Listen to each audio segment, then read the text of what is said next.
एक दिन कैप्टन पाज, एक बहादुर कुत्ता, अपनी खूबसूरत जहाज के पहिए पर खड़ा था। इसके साथ उसके दोस्त भी थे। पहला साथी विस्कर्स, एक समझदार बली पेनी तोता, और टम्मी कछुआ। सब बहुत खुश थे क्योंकि आज वो खजाने की तलाश पर निकलने वाले थे। कैप्टन पाज ने जोर से कहा, अरे मेरे साथियों, आज हम खजाना ढूंढेंगे। सब तैयार हो जाओ, नक्शा पकड़ो और सफर शुरू करो। जहाज समंदर में तेजी से चलने लगा। नीला पानी चमक रहा था और पेनी तोता जहाज के ऊपर बैठा रास्ता दिखा रहा था। विस्कर्स नक्शा देख रहा था और टम्मी आहिस्ता आहिस्ता चेक कर रहा था कि सब ठीक है। अचानक समंदर हिलने लगा और एक बड़ा भंवर सामने आ गया। कैप्टन पाज जोर से बोला, सब संभल जाओ, ये भंवर खतरनाक है।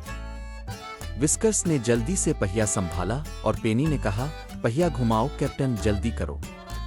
काफी कोशिश के बाद जहाज भंवर से निकल आया। अब वो एक खुफिया जजीरे पर पहुंच गए थे। जजीरे पर खूबसूरत दरख्त और चट्टानें थीं।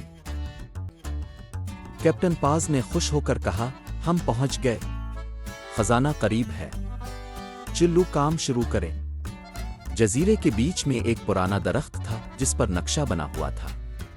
नक्शे में खजाने का पता लिखा था, लेकिन खजाना ढूंढने के लिए जहानत की जरूरत थी। टम्मी कछुआ, जो बहुत धीमा था लेकिन हमेशा ध्यान से देखता था, बोला, नक्शे में लिखा है कि खजाना एक बड़ी चट्टान के नीचे है। सब चट्टान के पास पहुंचे। वहां एक पहेली लिखी थी। विस्कर्स ने ऊंची आवाज में पढ़ा, मेरे पास चाबियां हैं लेकिन मैं ताले नहीं खोलता। मेरे पास जगह है लेकिन कमरा नहीं।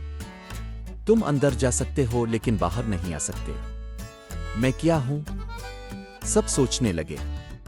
कैप्टन पाज ने कहा, यह क्या हो सकता है? विस्कर्स ने अचानक खुशी से कहा, यह कीबोर्ड है। जैसे ही विस्कर्स ने जवाब दिया, चट्टान हिलने लगी।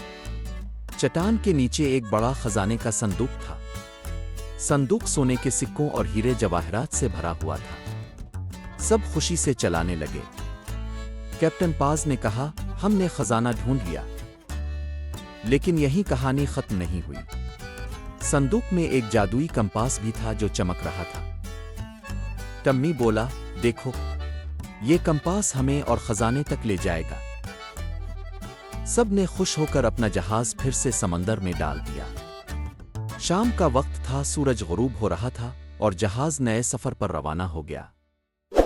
Please subscribe and press the bell icon to get the latest videos.